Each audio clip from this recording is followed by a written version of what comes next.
50,000 kilometre நம்ம ஓட்டியிருக்கோம்.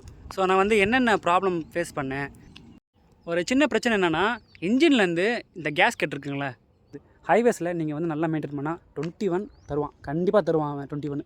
Break அடிக்கும் போது மட்டும் வந்து ஸ்டேரிங் வந்து இந்தமாதிரி அப்படியே அலாயும். அப்படியே பூட் ஸ்பேஸில் ஒரு ஆளே உட்காரலாங்க. இந்த கார் வந்து சின்ன காராக இருக்குது பார்க்குறதுக்கு அப்படி சொல்லுவாங்க. வீட்டில் வந்து நம்ம விட்றதால ஒரு பிரச்சனை என்னென்னா எலி பிரச்சனை. நிறைய யூடியூபர் வந்து இதை குறையா சொல்லணுமேன்னு சொல்லிட்டு சொல்கிறாங்க. ஹாய் மக்களே, எல்லோரும் எப்படி இருக்கீங்க? இன்றைக்கி நம்மளோட ஃப்ராங்க்ஸ் பற்றின ரிவ்யூ தான் பார்க்க போகிறோம். நம்ம ஃப்ராங்க்ஸ் காரை வாங்கி 3 வருஷம் ஆகுதுங்க.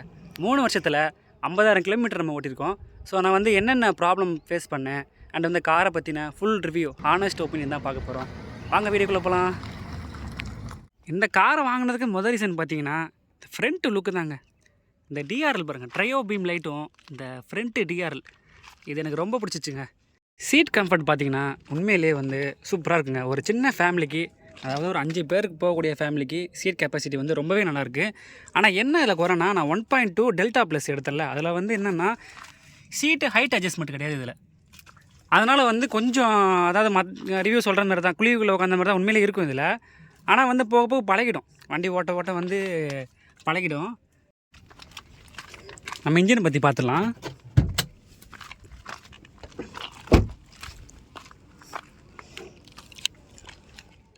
One 1.2 சிசிங்க, 4 cylinder engine. உண்மையிலேயே ஸ்மூத்னஸ் வேறு லெவல். அதாவது இதோட பவர் அதெல்லாம் வந்து நம்ம ஆன்லைனில் கொடுத்துருப்பாங்க. ஸோ நான் என்ன சொல்கிறேன்னா, நம்ம யூசர் எக்ஸ்பீரியன்ஸ் என்ன பண்ணுறோம். ஸோ வந்து உண்மையிலேயே இன்ஜின் ஸ்மூத்னஸ் வந்து 110 வரைக்கும் செம்ம ஸ்மூத்து, செம்ம ரிஃபைண்டாக இருக்குது. என்ன ஒரு ப்ராப்ளம்னா 110க்கு மேலே தான் உள்ள சத்தம் கொஞ்சம் கேட்க ஆரம்பிக்குது. மற்றபடி வந்து வேறு பிரச்சனையே கிடையாது. பேக் சீட்டு கம்ஃபர்ட்டும் பார்த்திங்கன்னா நல்லா தான் இருக்கும். பேக் சீட்டு வந்து கம்ஃபர்ட் நல்லா தான் இருக்குங்க. நிறைய பேர் சொல்லுவாங்க ஹெட் வந்து ரொம்ப இடிக்குதுன்னுவாங்க. நான் வந்து 5.7 ஹைட் வந்து எனக்கு வந்து என்னென்னா, நல்லா சாயும் போது பார்த்திங்கன்னா ஹெட் ரெஸ்ட் இருக்குல்ல, ஹெட் ரெஸ்ட் வந்து உண்மையிலே வந்து நல்லா கம்ஃபர்டபுளாக இருக்குது. கம்ஃபர்டபுளாக நான் ஃபீல் பண்ணுறேன். எனக்கு அந்த இடிக்கிற பிரச்சனைலாம் எதுவுமே இல்லைங்க. மற்றபடி உண்மையிலே வந்து ரியர் சீட்டு வந்து கம்ஃபர்டபுளாக இருக்கும். 3 பேர் வந்து நல்லா போகலாம். அதாவது தாராளமாக போக முடியாது, பட் வந்து அட்ஜஸ்ட் பண்ணி கொஞ்சம் லாங் ட்ரைவ் ஒரு 500 கிலோமீட்டர் கூட போகலாம். ஏன்னா 500 கிலோமீட்டர் நான் ஓட்டியிருக்கேன் ஒரே ஸ்கெட்சில். அப்போ வந்து பார்த்தோன்னா வந்து தாராளமாக சீட்டு வந்து பாருங்கள், தாராளமாக 10 1 2 3 பேர் உட்காரலாம். என்ன மாதிரி ஆளுங்க 3 பேர் உட்காரலாம். பட் குண்டாக இருக்கிறவங்க தான் கொஞ்சம் கஷ்டப்படணும். மற்றபடி பேக் சீட்டில் வந்து கம்ஃபர்டபுளாக சூப்பருங்க. வந்து ஒரு சின்ன ஃபேமிலிக்கு, ஒரு 5 பேர் ஃபேமிலிக்கு தாராளமாக இருக்குங்க பூட் ஸ்பேஸு. பூட் ஸ்பேஸில் ஒரு ஆளே உட்காரலாங்க. இப்போ நான் உட்காந்து பார்க்குறேன் பாருங்கள். இதை பாருங்கள், ஒரு ஆளே உட்காரலாம். கரெக்டாக இப்படியே உட்காந்து காமிக்கிறேங்க, அப்போ தான் தெரியும். ஒரு ஆளே உள்ளே உட்காந்து மூணு நான் திறக்க முடியாதோ, மூடிதான் பார்ப்போம்.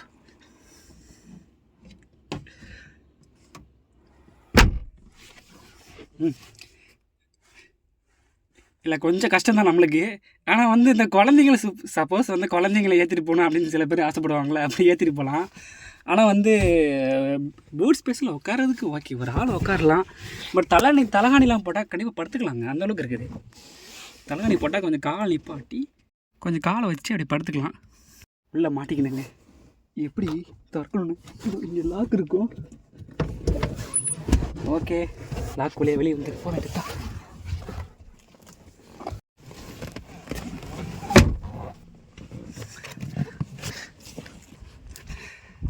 சப்பப்பா உள்ளே மாட்டிட்டு எப்படியே வெளியே வந்தாச்சு நம்ம. அதுக்கப்புறம் பார்த்தீங்கன்னா இந்த ஸ்பாய்லர் வந்து வீட்டுக்காரம்மா தான் கிஃப்ட் பண்ணாங்க. இந்த கேரளாவில் பார்த்திங்கன்னா மாடிஃபை ரொம்ப பண்ணுவாங்க. அவங்களோட இன்ஸ்டாவில் வீடியோ பார்த்து இந்த ஸ்பாய்லர் வந்து பிடிக்க ஆரம்பிச்சிச்சு. பட் இந்த ஸ்பாய்லர் வந்து எதுக்குமே யூஸ் ஆகாது. பட் இந்த ஸ்பாய்லர் வந்து அழகுக்கு போட்டுக்கலாம். உண்மையிலே வந்து ஒரு ரேசிங் ஃபீல் இருக்கும். கண்டிப்பாக வந்து நீங்கள் ஸ்பாய்லர் போட்டு பாருங்கள், ஒரு அந்த கார் வந்து ரேஸு போகுங்களா அந்த மாதிரி ஒரு ஃபீல் இருக்கும். அதுக்காக மாடிஃபை பண்ணலாம். மற்றபடி இது போகிறதுக்காக யூஸ் ஆகுமானா நிறைய பேர் சொல்கிறாங்க, ஏரோடைனமிக்கு யூஸ் ஆகும்னு சொல்கிறாங்க. பட் அதை பற்றி நம்மளுக்கு முழுசாக தெரியல நம்மளுக்கு. ஸோ அதை பற்றி நமக்கு தெரியல, அதனால் பேச வேணாம். அதுக்கப்புறம் இதோட அலைவல் டிசைன் பார்த்திங்கன்னா வேறு லெவலில் இருக்குங்க. அலைவல் டிசைன் சூப்பராக இருக்கும். அதுக்கப்புறம் இந்த குட்டியாக டயர் இருக்குல்ல, ஐயோ டயர் சொல்லணுங்க, டயர் வந்து உண்மையிலேயே வந்து க்ரிப்பு வந்து ஓகேன்ற அளவுக்கு தான் இருக்குது. ஏன்னா நான் வந்து இதில் i20 ஓட்டிருக்குங்க. அந்த i20 கார் ஓட்டுற ஒரு கொஞ்சம் க்ரிப்பாக இருக்க மாதிரி இருந்தது. ஸோ இதில் ஒரே ஒரு கொஞ்சம் டயர் கொஞ்சம் நல்லா பிராண்டடாக கொடுத்துருக்கலாம். பட் அந்த டயர் வந்து லைஃப் லாங் ஓகே. 50,000 கிலோமீட்டருக்கு பாருங்களேன், தேய்மானமே இல்லை அவ்வளோவா. ஏன்னா நம்ம ஹைவேஸில் தான் டோட்டலாக ஓட்டியிருக்கோம். டயர் வந்து லைஃப் ஓகே, பட் ஆனால் வந்து க்ரிப்பு அந்தளவுக்கு இருக்குமான்னு சொல்லலை. பட் உள்ள கம்ஃபர்ட் பார்த்திங்கன்னா இந்த 80ல் போகும்போது சுத்தமாக தெரியாதுங்க. 80ல் போகிற மாரி தெரியாது. நானே வீட்டில் சொல்லுவேன், நான் வீட்டில் உட்காந்துருக்க சொல்லுவேன், அப்போ 80 போகிறது தெரியுதுன்னா ஒரு 40 போகிற மாரி தான் தெரியுது அப்படின்வாங்க. அதேமாரி வந்து நம்மளுக்கு எப்போ ஸ்பீடு தெரியும்னா 110க்கு மேலே தான் ஸ்பீடே தெரிய ஆரம்பிக்கும். அதுக்கு முன்னாடி வரைக்கும் ஸ்பீடு தெரியவே தெரியாது. 90 ஸ்மூத்தாக இருக்குங்க. அதில் ஒரு சின்ன ஒரு மைனஸை நான் பார்த்தேன். என்னென்னா அந்த 100ல் போகும்போது மட்டும் அந்த 98லேருந்து ஒரு 105 அந்த ரேஞ்சில் பார்த்தோன்னா வைப்ரேஷன் கொஞ்சம் இருக்க மாதிரி இருக்குது. உள்ளே வந்து கேபின் வந்து கொஞ்சம் லைட்டாக வந்து வைப்ரேஷன் இருக்க மாதிரி இருக்குது. அதுக்கப்புறம் அதை தாண்டிட்ட பிறகு ஸ்மூத் ஆயிடுது. அது இந்த காரில் வந்த பிரச்சனையா இல்லை எல்லா காருக்குமே இருக்குமான்னு தெரியல. ஷோரூமில் கேட்டதுக்கு என்ன சொன்னாங்கன்னா, இல்லைங்க இது நார்மலாக வர்றது தான், இது ஒரு சிர்டின் ஆர்பிஎம்மில் வந்து அந்தமாரி வைப்ரேஷன் இருக்கும் அப்படின்னாங்க. செம்ம ஹாட்டுங்க இங்கே. வெயில் வந்து என்னென்னா, வெயில் இப்போ அடிக்கலை, கிளைமேட் வந்து கொஞ்சம் நல்லாயிருக்கு. பட் இருந்தாலும் வந்து இந்த ஹாட்னஸ் அதிகமாக இருக்குது இங்கே. சரி, அதான் ஜூஸ் குடிச்சிட்டே ஜூஸ் ஆல்ரெடி காலி பண்ணிட்டேன். சரி, அதான். அப்புறம் வந்து ஆட்டோ ஃபோல்டிங் மிரர் கொடுக்கல. பட் என்னென்னா நம்ம வந்து மேனுவலாக ஃபோல்டிங் பண்ணிக்கலாம். மிரர் வந்து ஃபோல்ட் பண்ணிக்கலாம். அதுமாரி மிரர் வந்து எலக்ட்ரிக்கல் அட்ஜஸ்ட்மெண்ட்டு, அது வந்து ரொம்ப யூஸ் ஆகும். ஏன்னா நம்ம மேனுவலாக வந்து கையில் அட்ஜஸ்ட் பண்ணாமல் எலக்ட்ரிக்கலாக நம்ம பட்டன் கொடுத்துருவாங்க, அட்ஜஸ்ட் பண்ணிக்கலாம் அதுமாரி. ஸோ இன்னொன்று வந்து பார்த்தோன்னா வந்து ஆட்டோ ஃபோல்ட் கிடையாது வந்து இப்போ நான் என்ன உங்கள்கிட்ட சொல்கிறது,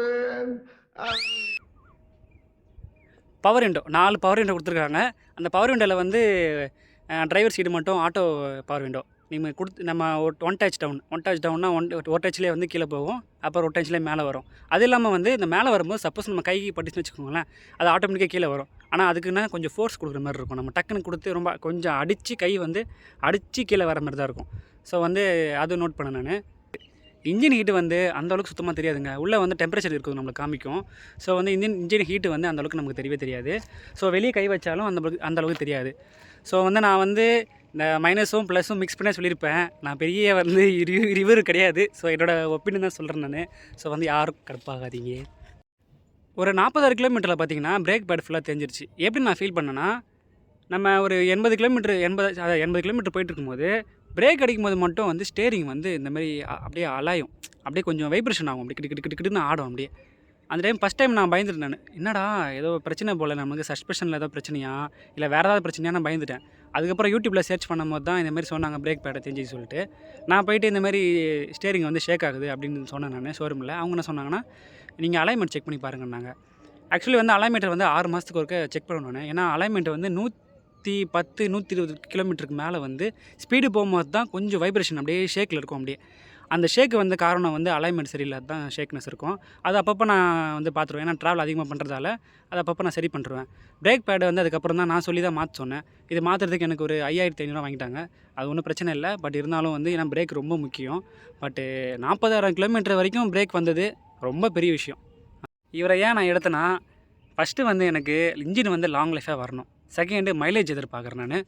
குவாலிட்டி வந்து கம்மி தாங்க. அதாவது டாட்டா அளவுக்கு வராது தான், இல்லைன்னு சொல்ல வரல. ஸோ வந்து நம்ம பத்திரமா ஓட்டிக்கலாம் அப்படி சொல்லிட்டு தான் நம்ம எடுத்தோம் நம்ம. அது இல்லாமல் கொஞ்சம் லுக் கொஞ்சம் பார்க்குறதுக்கு நல்லாயிருக்கும். அப்படின்ற பட்சத்தில் வந்து இந்த கார் வந்து உண்மையிலேயே பெலேனோ ஃபஸ்ட்டு நல்லா இருந்தது. இந்த கார் வந்த பிறகு பெலேனோ விட இது நல்லாயிருக்கு. ஸோ நான் வந்து இதை சூஸ் பண்ணி எடுத்துகிட்டு நான்.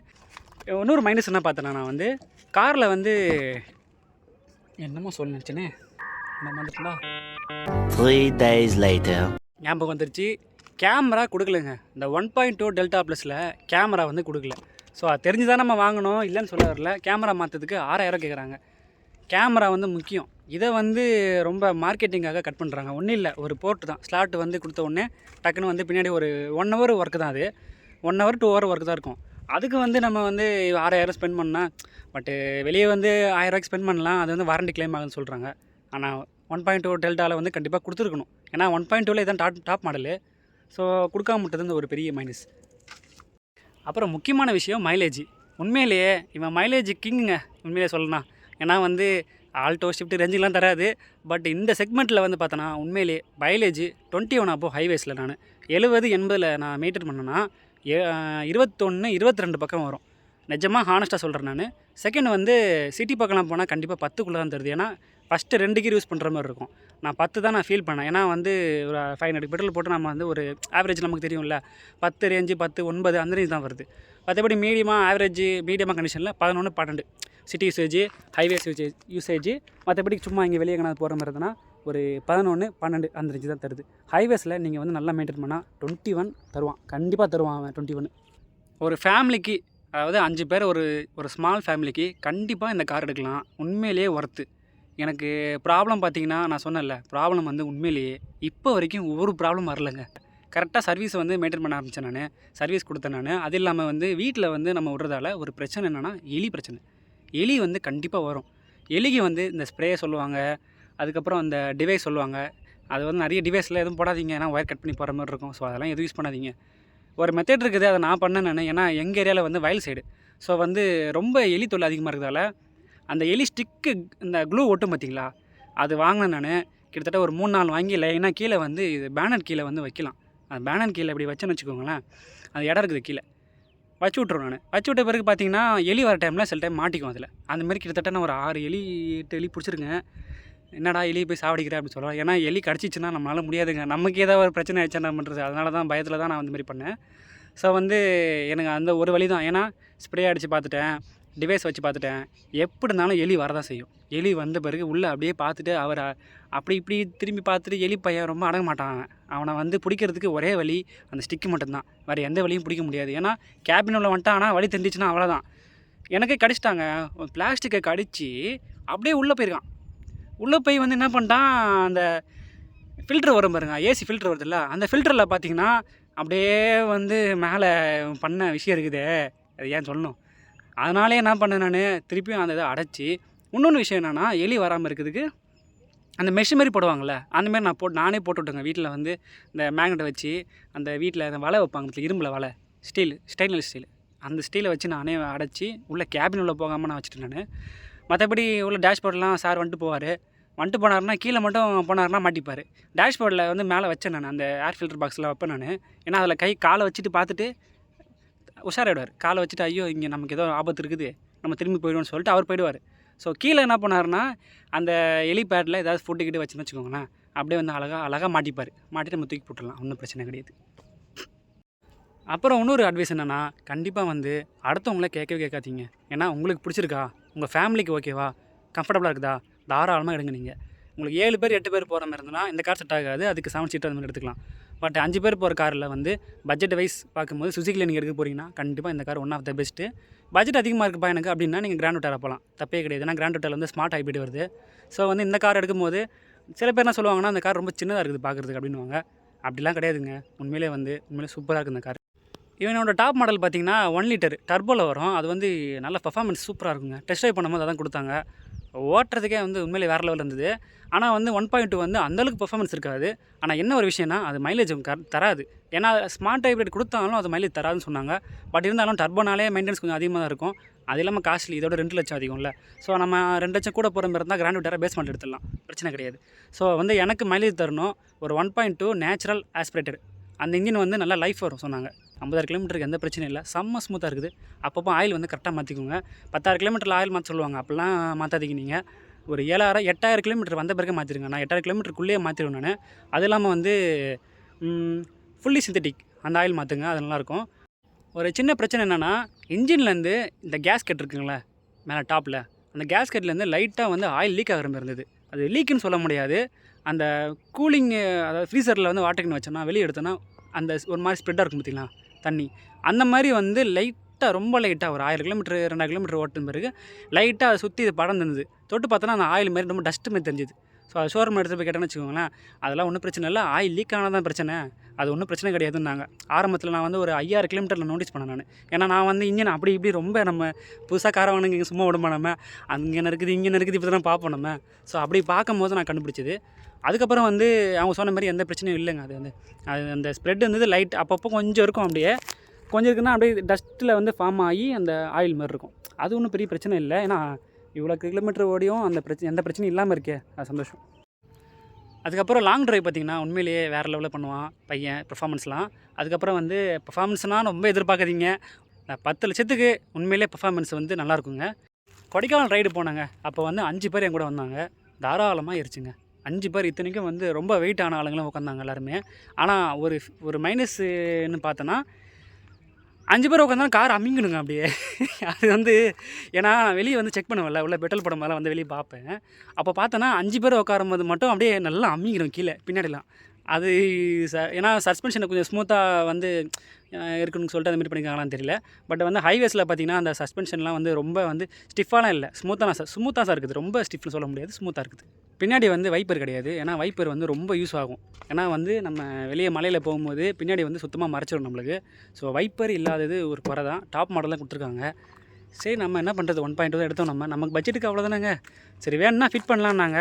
சரி அதை கூட ஃபிட் பண்ணிக்கலாம் ஆஃப்டர் மார்க்கெட்டில். ஆனால் வந்து ஃப்ராங்க்ஸுக்கு ஆஃப்டர் மார்க்கெட்டில் எல்லாமே கிடைக்குதுங்க.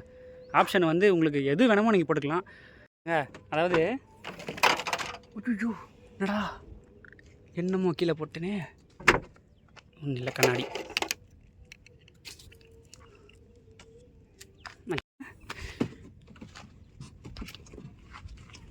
நம்ம வந்து கை வச்சு அமுக்குனாலே வீடியோவில் தெரியல, பட் என்னென்னா நம்ம கை வச்சு கை வச்சு ப்ரெஸ் பண்ணாலே அப்படியே உள்ளே அழகாக போகும். சஸ்பென்ஷன் வந்து அவ்வளோ சாஃப்டாக ஊற்றுருங்க பின்னாடி. இதனால் வந்து பாடியில் இருக்குதான்னு கேட்டாங்கன்னா கொஞ்சம் இருக்கிற மாதிரி தான் எனக்கு ஃபீல் ஆகுது. டேர்னிங்கில் வந்து ஹெவியாக டேர்ன் பண்ணும்போது கொஞ்சம் பாடியில் இருக்கிற மாதிரி ஃபீல் ஆகுது. லைட்டாக தான் ஃபீல் ஆகுது, ரொம்பலாம் ஃபீல் ஆகலை. வீட்டில் என்னென்னா ரிவ்யூ பண்ணுறேன்னா எப்பா எதாவது பேசும்போது ரொம்ப ரோபோட் மாதிரி பேசாத, நீயா பேசுனாங்க. அதாங்க மூச்சு பிடிக்க பேசிகிட்டு இருக்கேன் நான். ஸோ வந்து உண்மையிலேயே வந்து இந்த கார் வந்து ஒர்த்துன்னு கேட்டிங்கன்னா கண்டிப்பாக ஒர்த்து. எனக்கு இவனை ரொம்பவே பிடிச்சிருக்கு எனக்கு இவனை. மற்றபடி எனக்கு கார் அப்டேட் பண்ணணும்னு நான் ஃபீலே பண்ணல. ஏன்னா ஒரு சின்ன கார் தான், இல்லைன்னு சொல்ல வரல. பட் இருந்தாலும் ரொம்ப சாட்டிஸ்ஃபைடு எனக்கு. கிட்டத்தட்ட நான் வந்து எடுக்கும்போது 10-30 லட்சம், 10,30,000 இந்த கார் நான் பிடிச்சி தான் எடுத்தேன் நான். வீட்லேயும் சொன்னாங்க, வெளியே சொன்னாங்க 7 சீட்டர் எடுத்துருக்கலாமே ஒரு பேஸ் மாடல்னாங்க. உண்மையிலே எனக்கு இவனை பிடிச்சிருக்கு, அதனால் நான் எடுத்தேன் நான். ஹெட்லைட் விசிபிலிட்டி வந்து நிறைய யூடியூபர் சொல்கிறது என்னென்னா இது எதுக்கு தான் கொடுத்துக்குறாங்கன்னு தெரியல, ரொம்ப ஒஸ்ட்டுன்னு சொல்லுவாங்க. 10 பைசா பிரயோஜனமே இல்லைன்னு சொல்லுவாங்க. அப்படிலாம் கிடையாதுங்க. ஹெட்லைட் விசிபிலிட்டி வந்து நல்லாயிருக்கு. அதாவது குட்டுன்னு சொல்லலாம், ரொம்ப வெரி குட் சொல்ல முடியாது, குட் சொல்லலாம். ஓகே, ஏன்னா வந்து கவர்மெண்ட் நாப்ஸ் படி வந்து இந்த இவ்வளோ பிரைட்னஸ் தான் கொடுக்கணும்னு சொல்லிட்டு விதிமுறை இருக்குது. இந்த வண்டிக்கு மட்டும் இல்லை, நிறைய வண்டிகளுக்கு இவ்வளோ பவர் தான் இருக்குது. இப்போ நான் கியா வந்து ட்ரைவ் பண்ணும்போதும் கியாவில் இந்தமாதிரி தான் லைட்டு வந்து விசிபிலிட்டி இவ்வளோ தான் இருந்தது. ஸோ வந்து இந்த காரில் பார்த்தீங்கன்னா ஓகே அப்படி சொல்லலாம். அதாவது 80 ஸ்பீடில் வந்து நீங்கள் போகிறீங்கன்னா ஓகே. பட் 110 போகிற மாதிரி ஹைவேஸில் வந்து ஒரு 110, 120 மெயின்டைன் பண்ணும்போது அதுக்கு மேலே ஸ்பீடு போகும்போது தான் த்ரோ இருக்காது. மற்றபடி வந்து 80 ஸ்பீடில் உங்களுக்கு வந்து குட் விசிபிலிட்டி இருக்கும். நீங்கள் பார்த்து ட்ரைவ் பண்ணுறதுக்கு உங்களுக்கு ஓகேவாக இருக்கும். ஹெட்லைட் விசிபிலிட்டி நான் காமிக்கிறேன் பாருங்கள்.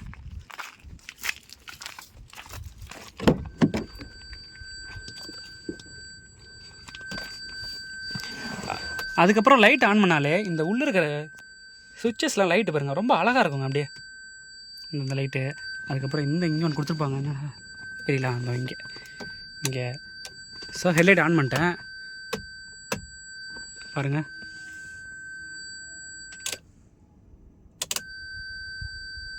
ஹெட்லைட்டு வந்து ஓகேன்னு சொல்லலாங்க, நல்லா தான் இருக்குது. நிறைய பேர் வந்து புவர்னு சொல்கிறாங்க, அப்படிலாம் இல்லை. அதுக்கப்புறம் கேபின் லைட்டு பார்க்கும்போது இங்கே வந்து எல்லோ லைட் கொடுத்துருப்பாங்க. நான் வந்து ஒயிட் கலர் மாற்றினேன். ஏன்னா ஒயிட் கலர் வந்து கொஞ்சம் நல்லா ப்ரெசன்ஸாக இருக்குது, அதனால் ஒயிட் கலர் மாற்றிட்டேன். இங்கேயும் அதேமாரி வந்து ஒயிட் கலர் மாற்றிட்டேன். ஸோ எல்லோ கலர் வார்மாக இருக்கும், ஒயிட் கலர் வந்து கொஞ்சம் ப்ரெசன்ஸாக இருக்கும், அதனால் ஒயிட் கலர் மாற்றி விட்டேன் நான். இந்த லைட் எவ்வளோ 30 ரூபா தாங்க இந்த லைட்டு இதில் மாற்றினது. இது வந்து வாரண்டிக்கு பிரச்சனை ஆகுமா கேட்டால் வாரண்டிக்கெலாம் பிரச்சனை ஆகாது. இது வந்து சிம்பிளாக இதை எடுத்தாலே வரும்னு நினைக்கிறேன். அவுத்துட்டேன். இதை பார்த்தீங்களா, இந்த லைட்டு தான் இருக்குது பாருங்கள். லைட்டு வந்து இது எல்லோ கலராக வரும், நான் வந்து ஒயிட் கலராக மாற்றினேன். இந்த லைட்டு வந்து எடுத்து காமிக்கிறேன் பாருங்கள். இந்த லைட்டு தாங்க, இது வந்து 30 ரூபா. இந்த பல்சர் பைக்குக்கெல்லாம் பார்த்தீங்கன்னா இடிஆர்எல் வரும் பார்த்தீங்களா, அந்த லைட்டு தான் இது.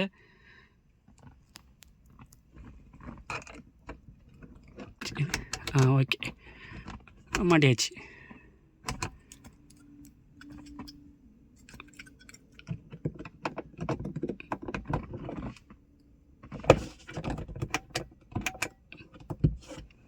அப்புறம் இந்த ஸ்பெஷல் ஃபீச்சர்ஸ் இருக்குங்க கொஞ்சம். என்னென்னா வந்து நம்ம இந்த டிஸ்பிளேயோட லைட் இருக்குது பார்த்தீங்களா, அதை வந்து குறைச்சிக்கலாம். இந்த ஆவரேஜ் மைலேஜ் எல்லாமே வந்து காமனாக காமிக்கிறது தான். இந்த டிஸ்பிளேயோட லைட்டு வந்து விசிபிலிட்டி வந்து குறைச்சிக்கலாம். அதெல்லாம் கொஞ்சம் ஸ்பெஷல் ஃபீச்சராக பார்த்தேன். அதுக்கப்புறம் ஆவரேஜ் மைலேஜ் 15 அப்படி தரும். இன்னொன்று என்னென்னா முக்கியமான எனக்கு பிடிச்ச ஃபீச்சர்ஸ் தான் லெட்டா ப்ளஸ் இருக்குது. காரணம் என்ன பார்த்தீங்கன்னா, இதில் வந்து இந்த ஆட்டோ காமிக்கிறேன். எங்களது வரல. ஆட்டோ ஹெட் லேம்ப் இருக்குல்ல, நைட் ஆனால் லைட் எரியும், இருட்டுச்சுன்னா. அதுக்கப்புறம் பகலானால் அமுந்துடும். அது ஒரு ஆட்டோமேட்டிக் ஃபீச்சர்ஸ் இருக்குது. அது மட்டும் இல்லாமல் இந்த ஆட்டோமேட்டிக் நீங்கள் போட்டிங்கன்னா ஒரு ஸ்பெஷல் ஃபீச்சர் என்னென்னா, இப்போ நம்ம வந்து சாவி எடுத்துட்டோம். ஸோ வந்து இப்போ லைட்டு வந்து ஆஃப் ஆகிடுச்சு. அதான் தெரியும் உங்களுக்கு, லைட் ஆஃப் ஆகிடுச்சு. ஸோ இப்போ நம்ம வந்து நான் வந்து அங்கே போகிறேன். சப்போஸ் அங்கே போகிறேன், அங்கே நம்ம வீடு இருக்குன்னு வச்சுக்கோங்க ஒரு பேச்சுக்கு. இப்போ எனக்கு கார் நான் இங்கே பார்க் பண்ணிட்டேன். நான் அங்கே போகிறதுக்கு எனக்கு இருட்டாக இருக்குது, எனக்கு லைட்டு வெளிச்சம் வேணும்னா இப்படி ஆன் பண்ணிட்டு லைட் எரிஞ்சிடும்.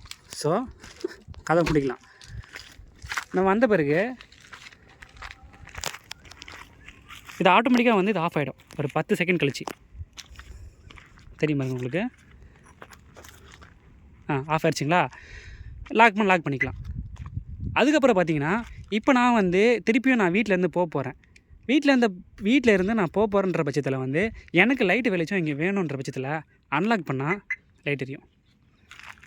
ஸோ எனக்கு வந்து லைட்டு வெளிச்சமும் கிடைச்ச மாதிரி இருக்கும். வண்டி வந்து நமக்கு எங்கே நம்ம பார்க் பண்ணியிருக்கோன்றது ஒரு விஷயமும் நமக்கு தெரியும்.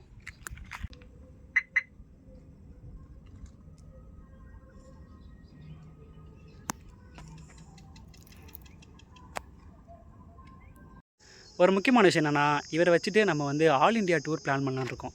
ஆல் இண்டியா டூர்னால் மொத்த இந்தியாவும் கவர் பண்ணலான்னு இருக்கோங்க. அதாவது என்னென்னா, தமிழ்நாட்டில் மட்டுமே 35 கோட்டைக்கு மேலே இருக்குது. அதாவது வேலூர் கோட்டை, செஞ்சி கோட்டை, அந்த மாதிரி 35 கோட்டைக்கு மேலே இருக்குது. நம்ம மொத்தத்தையும் கவர் பண்ண போகிறோம். அதுக்கப்புறம் கேரளா போக போகிறோம். கேரளாவிலேருந்து நார்த் சைடு. அதாவது என்னென்னா, நம்ம வீடியோஸில் மவுண்டன்ஸு, டெரைன்ஸு, ஃபாரஸ்ட் ஏரியா, சர்ச்சஸ்ஸு, கோவில்கள், இந்தமாரி சம்மந்தமாக ட்ராவல் வீடியோ எல்லாத்தையும் நம்ம போட போகிறோம். அதுதான் நம்மளோட ஒரு கோல். அதுக்கப்புறம் அது மட்டும் இல்லாமல் முக்கியமான பிளேஸ் லடாக். சாரை வச்சுட்டு லடாக் போகலான்னு சொல்லிட்டு பிளான் போட்டிருக்கோம். அதுவும் நான் வீடியோவில் வந்து எல்லாத்தையும் கவர் பண்ணலான்னு இருக்கேன். இப்போ ஒரு 1000 சப்ஸ்கிரைபர் வந்துருக்குது. அதுக்கு மனமாக வந்து நன்றிகள். இந்த 1000 எப்படியாவது ஒரு 1 மில்லியன் தொட்டுடணும். உங்கள் தயவில் தான் பண்ண முடியும். எனக்காக ஒரு ஹெல்ப் பண்ணுங்கள் ப்ளீஸ். ஒரு 1 மில்லியன் எப்படியாவது கொண்டு வந்துருங்க. அது மட்டும் போதும் நம்மளுக்கு. அதுக்கப்புறம் இந்த ஏசி வந்து ஆட்டோ ஏசி கொடுத்துருக்காங்க. இந்த ஆட்டோ ஏசி வந்து ஃபேன் மட்டும்தாங்க ஸ்பீடு கம்மி பண்ணோம், குறைக்கும். மற்றபடி வேறு இன்னும் பெருசாக தெரில எனக்கு. ஏசி த்ரோ வந்து உண்மையிலேயே ஏசி த்ரோ அல்டிமேட்டாக இருக்குங்க. ஏசி த்ரோ அல்டிமேட்டாக இருக்கும். ஏசி கூலிங்கும் வந்து கேபினுக்கு சூப்பராக இருக்குங்க. இப்போ என்னென்னா, பின்னாடி நம்மளுக்கு கொடுக்கல. அது பார்த்திங்கன்னா தெரியும், பின்னாடி நம்மளுக்கு வந்து ஏசியோட இது வந்து பின்னாடி கொடுக்கல. பட் இருந்தாலும் வந்து இதுவே போதுமான அளவுக்கு இருக்குது. உள்ள டிஸ்பிளே ஃபீச்சர்ஸ் பார்த்தீங்கன்னா ஆண்ட்ராய்டு ஆட்டோ இருக்குது. ஆண்ட்ராய்டு ஆட்டோவில் வந்து இந்த மேப்லாம் வருங்க. இதில் இந்த மேப்லாம் வந்து காமிக்குங்க. லைட் ஆஃப் பண்ணிடுறேன்.